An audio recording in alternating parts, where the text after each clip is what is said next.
વડોદરાના ભાયલી વિસ્તારમાં સરકારી જમીન પર ગેરકાયદેસર બાંધકામ। ભાયલીના સરદારનગરમાં આવેલા ઈડબ્લ્યુએસના પ્લોટમાં કોમર્શિયલ બાંધકામ। ભાયલી ગામના સર્વે નંબર 1-2ની જમીન ગુજરાત ગ્રામ ગૃહ નિર્માણ બોર્ડના પ્લોટ માટેની જમીન છે। આ જમીન પર ગરીબોના આવાસ બનાવવા માટેની રિઝર્વ જમીન છે। એક કોર્પોરેટર સાથે સાઠગાંઠ કરી બિલ્ડરે 3 માળનું કોમર્શિયલ કોમ્પ્લેક્સ બાંધી દીધું હોવાનો આરોપ લાગ્યો છે। કોર્પોરેશનના બાંધકામ શાખાની મંજૂરી વગર કોમર્શિયલ બાંધકામ શરૂ કરી દેવાયું। પાલિકાના વધુ એક અંધેર વહીવટ જોવા મળ્યો। પાલિકા અને કલેક્ટર કચેરીના અધિકારીઓ કુંભકર્ણની નિંદ્રામાં જોવા મળ્યા। આ એ જગ્યા છે વડોદરામાં કે જ્યાં ગરીબો માટે આવાસ બનાવવાનું હતું। એ જગ્યા પર અત્યારે કોમ્પ્લેક્સ બની રહ્યું છે, કોમર્શિયલ બાંધકામ બની રહ્યું છે। કોઈ પણ મંજૂરી વગર આ કોમર્શિયલ બાંધકામ બનતા અત્યારે સવાલો થઈ રહ્યા છે। સરદારનગરમાં ઈડબ્લ્યુએસના પ્લોટ કે જેની ફાળવણી કરવામાં આવી હતી। કોર્પોરેશન वाला खाली तमने वर्बल એવું કહે કે અમે પરવાનગી નહીં આપી, પણ ભૂતકાળમાં આગળ એવા કિસ્સાઓ બનેલા છે કે એ લોકોએ પરમિશન આપી હોય અને પછી પાછળથી ફરી જાય। એટલે જ્યાં સુધી સંપૂર્ણ તપાસ ઊંડાણમાં ના ઉતરીએ ત્યાં સુધી કશું કહેવાય નહીં આ કેસમાં। એ તો જોવાનું છે કે કોર્પોરેશન પોતે જ જાગૃત નહીં। કોર્પોરેશન આજે પોતાના જે વહીવટમાંથી ઊંચી નહીં આવતી અને એટલો બધો ભ્રષ્ટાચાર, એટલું બધું કરપ્શન છે। હકીકતમાં તો આ બધું જાગૃતતા લાવવાની હોય, નિયમો મુજબ બાંધકામ થવો જોઈએ અને શહેરના લોકોને કેવી રીતના મોકળા સોરા રસ્તાઓ મળે બધું આયોજન કરવાનું હોય। એના બદલે કોર્પોરેશનના અધિકારીઓ એસી ઓફિસમાં બેસીને બસ ખાલી કેલ્ક્યુલેટરમાં આંકડા પાડ્યા કરે છે, બાકી લોકોને કોઈ ફાયદો થતો નહીં। આ રસ્તા પર સરકારી જમીન છે, આમાં કોઈ પણ જાતની કોઈ મંજૂરી આપવામાં આવી નથી, નહીં અધિકારીઓ પણ કંઈ મંજૂરી આપી નથી। બીજું કે અહીંયા જો સરકારી જગ્યા હોય તો 3 માળનું કોમર્શિયલ બાંધકામ કરવામાં આવ્યું છે। ક્યાંક ને ક્યાંક શું અધિકારીઓની નજર નથી પડી, યા તો એક આક્ષેપ પણ એવો થઈ રહ્યો કે નગરસેવક અહીંના મળેલા છે।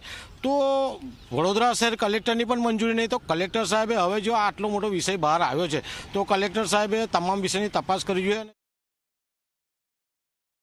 વડોદરામાં સરકારી જમીન પચાવી પાડવાના અનેક કિસ્સાઓ સામે આવી રહ્યા છે, તેમ છતાં પણ કલેક્ટર, મ્યુનિસિપલ કોર્પોરેશન અને બોર્ડનું તંત્ર ઊંઘી રહ્યું હોય તેવું લાગી રહ્યું છે।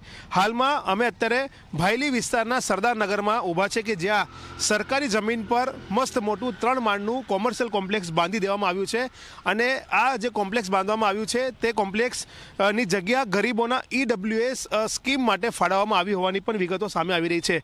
હાલમાં આ જગ્યાની માલિકી કલેક્ટરની છે કે મ્યુનિસિપલ કોર્પોરેશનની છે તે એક તપાસનો વિષય છે, પરંતુ એ નક્કી છે કે આ જે જગ્યા છે તે સરકારી જગ્યા છે અને કોઈપણ જાતના રાહ ચિઠ્ઠી વગર, નકશો મંજૂર કરાયા વગર અને કોઈપણ પ્રકારનો પ્લાન મંજૂર કરાયા વગર જે તે બિલ્ડર દ્વારા ગેરકાયદેસર રીતે અહીંયા આખું મોટું મસ્ત જે કોમર્શિયલ કોમ્પ્લેક્સ છે તેને બાંધી દેવામાં આવ્યું છે। તેમ છતાં પણ કોર્પોરેશનનું જે તંત્ર છે તે ઊંઘી રહ્યું છે, કલેક્ટરનું તંત્ર ઊંઘી રહ્યું છે। જે રીતના વાત કરવામાં આવી રહી છે અને જે ચર્ચાઓ ચાલી રહી છે તે પ્રમાણે કોઈ કોર્પોરેટરના સાઠગાંઠથી બિલ્ડર દ્વારા આખું આ જે સરકારી જમીન છે તેને પચાવવાની કોશિશ કરવામાં આવી રહી છે અને તેના પર મસ્ત મોટું જે કોમર્શિયલ બિલ્ડિંગ છે તે બાંધી પણ દીધું છે। સૌથી મહત્વની બાબત એ છે કે ગરીબોના આવાસ પર આ કોમર્શિયલ બિલ્ડિંગ બાંધનારા આ જે બિલ્ડર છે તેને કયા કોર્પોરેટરનું પીઠબળ છે તે એક તપાસનો વિષય છે।